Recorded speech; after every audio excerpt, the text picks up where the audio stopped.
മട്ടം കുത്തിയാൽ കുമ്പളം മുളയ്ക്കില്ലെന്ന പഴമ ചൊല്ലുണ്ടല്ലോ, എത്ര കൃത്യമാണ്. അത് പറയാൻ കാരണം PC ജോർജിൻ്റെ ഒരേ ഒരു പുത്രൻ്റെ പ്രതികരണം കേട്ടു. 2026 കേരളത്തിൽ BJP അധികാരത്തിൽ വരുമത്രേ.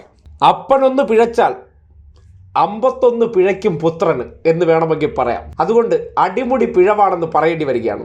മുള്ളിൻ്റെ മൂട്ടിൽ മുള്ളല്ലേ കുരുക്കൂ. സ്വാഭാവികമായിട്ട് കേരളത്തിലെ ബ്രാൻഡഡ് വിടുവാനായിട്ടുള്ളൊരു അപ്പന് പിറന്ന മോൻ ഇത്രയെങ്കിലും വിടുവായത്തരം പറയണ്ടേ. അമൃത ചാനലിലെ സ്പോൺസേഡ് ഇൻ്റർവ്യൂ ആണ്. ഓടി നടന്ന് ഇൻ്റർവ്യൂ കൊടുത്തിട്ട് BJP 80 സീറ്റോടെ കേരളത്തിൽ അധികാരത്തിൽ വരുമത്രേ.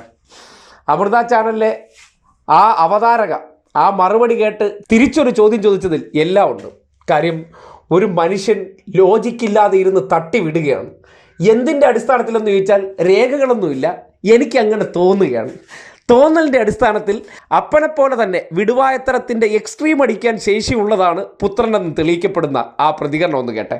ജോർജിന്റെ ഒരു കണക്കൂട്ടൽ അനുസരിച്ച് 2026 BJP മുഖ്യമന്ത്രി കേരളത്തിൽ വരുമെങ്കിൽ ഈ ഭൂരിപക്ഷത്തോടുകൂടി BJP പാർട്ടിയാണ് താങ്കൾ ഉദ്ദേശിക്കുന്നത്, അതോ ഒരു വലിയൊരു ഡിസൈഡിങ് ഫാക്ടറായ ഒരു ഘടകകക്ഷിയായി മാറി അങ്ങനെ ഒരു ഘടകകക്ഷിയിലൂടെ